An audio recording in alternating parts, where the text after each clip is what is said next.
తెలంగాణ ప్రాజెక్టులను రద్దు చేస్తామంటే చూస్తూ ఊరుకోమని ఎమ్మెల్యే గంగుల కమలాకర్ కరీంనగర్లో మీడియా సమావేశంలో హెచ్చరించారు.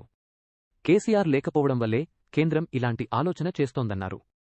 బోర్డు ఎజెండాపై ఎంపీలు నిలదీయాలనే వివాదాస్పద అంశాలను తొలగించకపోతే హైదరాబాద్లో జరిగే జీఆర్ఎంబీ సమావేశాన్ని అడ్డుకుంటామన్నారు. స్పందించకపోతే తెలంగాణ మరోసారి భగ్గుమంటుందని తీవ్రస్థాయిలో ధ్వజమెత్తారు. ఈరోజు 18 నాడు సమావేశం ఏర్పాటు చేసి ఎక్కడ ఏర్పాటు చేసిండ్రు?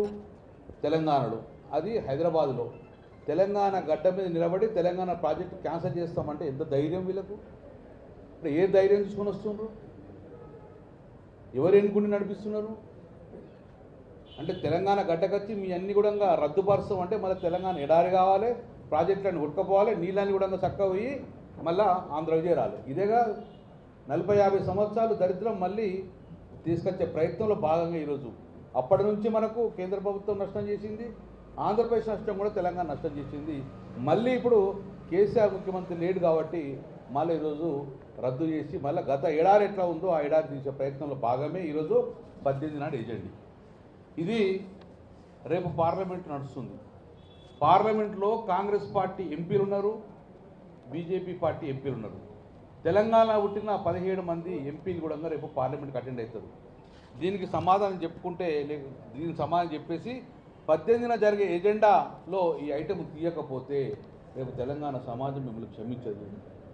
డెఫినెట్గా మా బీఆర్ఎస్ పార్టీ రాజ్యసభలో వస్తుంట మేము కూడా మాట్లాడతాం.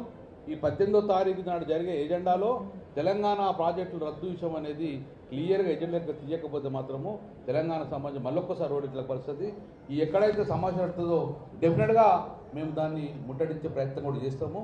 కాబట్టి వెనువెంటనే ప్రభుత్వం తెలంగాణ ప్రాజెక్టుల మీద వివక్ష చూడకుండా తెలంగాణ అనుమతుల కోసం, ఈ ప్రాజెక్టు అనుమతుల కోసము కేసీఆర్ ఎంత కష్టపడ్డాడో చూసి కూడా ఈరోజు మా మీద కోపం ఉంటే మా మీద కక్ష తీసుకొని, కానీ ఈ ప్రాజెక్టుల వలన తెలంగాణ సమాజానికి తెలంగాణ ప్రజలు నష్టమైంది. కాబట్టి ఎట్టి పరిస్థితులుగా ఈ ప్రభుత్వం రేవంత్ రెడ్డి ప్రభుత్వము దీన్ని ఎట్టి పరిస్థితులు ఒప్పుకోకూడదు.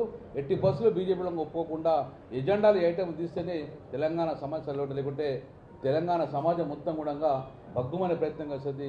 తెలంగాణ ప్రజల పక్షాన ఇవన్నీ అనుమతులు తీసుకొచ్చి ప్రాజెక్టులు కంప్లీట్ చేసిన పార్టీగా మా ప్రజల పక్షం డిమాండ్ ఎత్తున్నాం. వెంటనే ఎజెండాలకు వెళ్ళి ఈ ఐటమ్ తీయాలని చెప్పేసి మా ప్రధానంగా demand. Thank you very much.